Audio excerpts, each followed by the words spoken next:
loving one another. Late summer 2000. People are dying. Northeast Portland caught in the crossfire. It's ridiculous how they just shooting each other up. Stop the violence.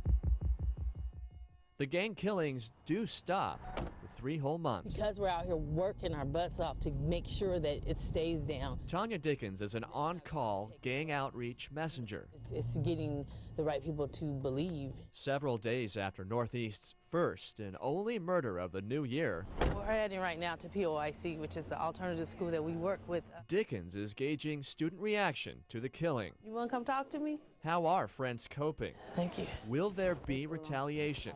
It's her business. It's a lot of negativity, and a lot of young people such as myself are naive. He's come a long way. These days, the anti-gang message is drilled early. You just walk away and go tell a parent. But as the kids grow older, We're competing with the streets and the drugs and the cars and the nice clothes and the jewelry. to win the game, Dickens first meets the players. What's your real name? PT. Tony Coleman. What do P stand for? Pretty Tony. Pretty Tony. If she's lucky, she'll convince those at the highest risk to get career training Do you know there's a job fair today? at the nearby Youth Opportunity Center. And because of the trust that they have for her, they will come down and give us a try.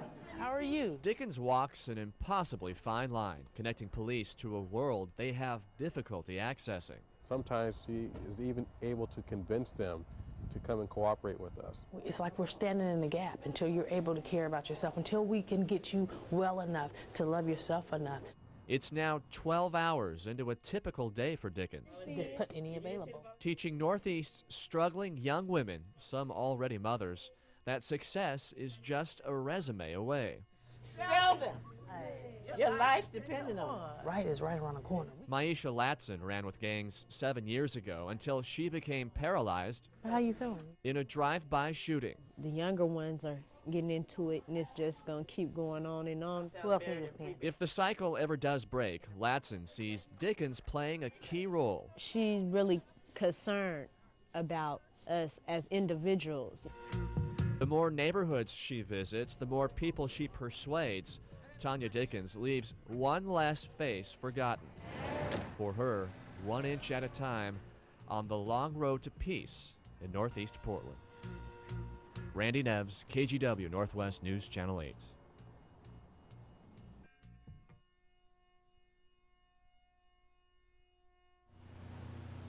Their beefed-up presence didn't prevent this weekend's shootings, but it did help police respond. We were able to react quickly to it. Chief Derek Foxworth says witness accounts and the capture of murder suspects mark progress in their effort to prevent the violence. But we also need those business owners, those club owners to step up and to do their part as well.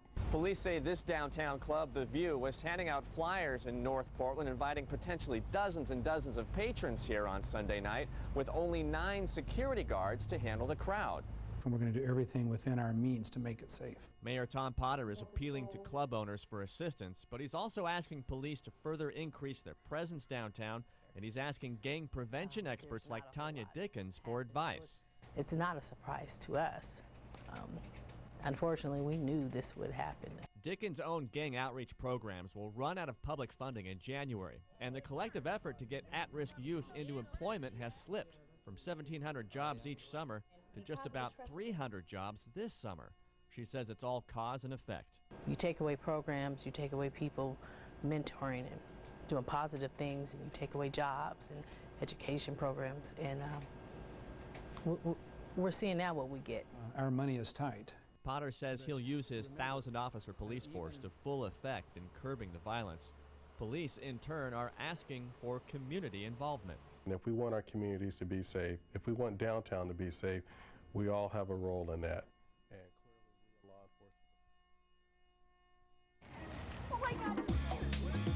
enforcement. Girls. Many see them as the softer sex, in their teen years thinking about prom, boys, and hanging with friends. Not graffiti, intimidation, and drive-by shootings.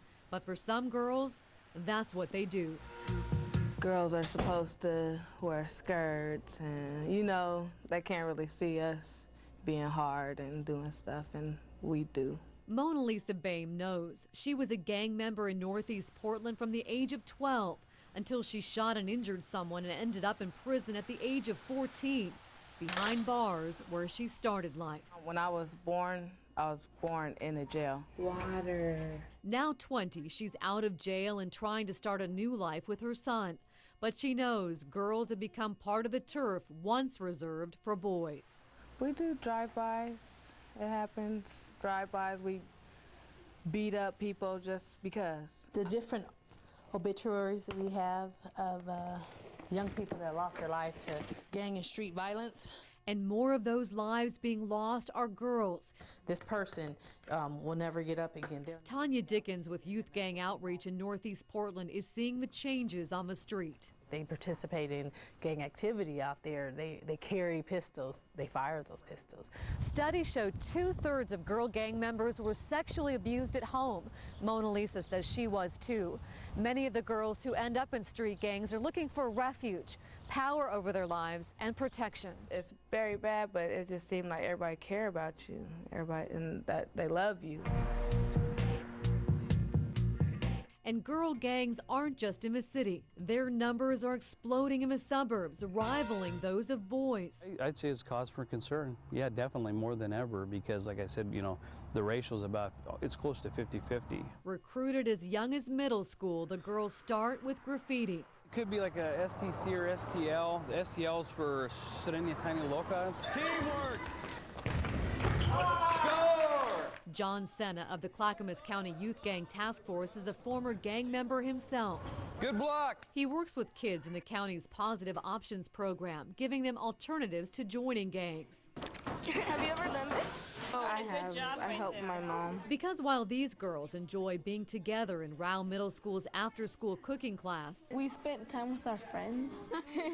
They just want to keep you occupied so you won't go and get in trouble. Senna says other girls in Milwaukee are stirring up trouble. Several Latina gangs have merged into 2 big gangs of 50 members each. They're impoverished, okay? They're looking for some stuff to do. We as a society can do so much better. That seems to be a common thread, poverty, here in Northeast Portland too.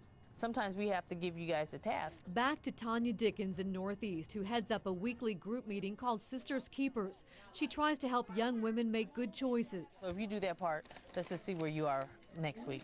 But one barrier between young women and the street may disappear.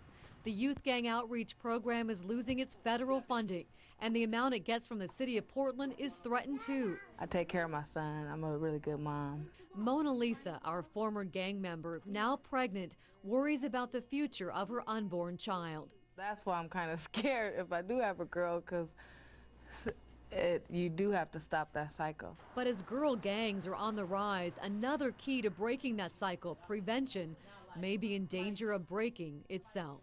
And just seeing where they are now, it's like it is worth it.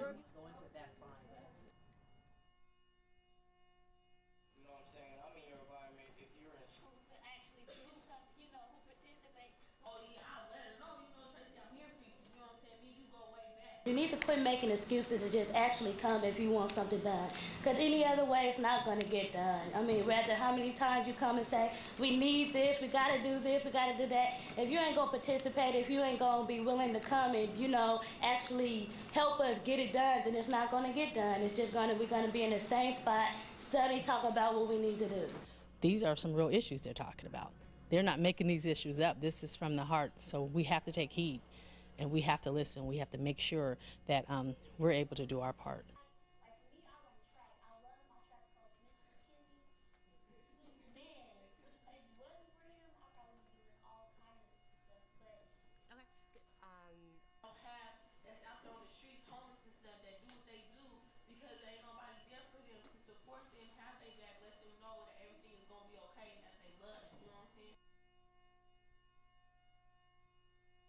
Just to check and see if they're available for bus passes. Thanks.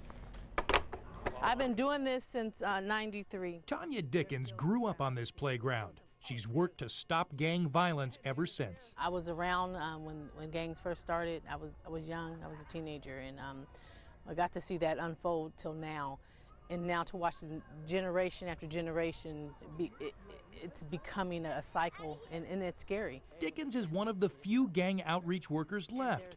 When she started, there were dozens just like her. but nearly all of them left because of budget cuts. If you don't put your dollars where your mouth is, there's no way we're going to be able to get a handle on these young people killing each other and out here doing violent acts. The recent spike in gang violence started in December. There's been 20 violent gang incidents since then.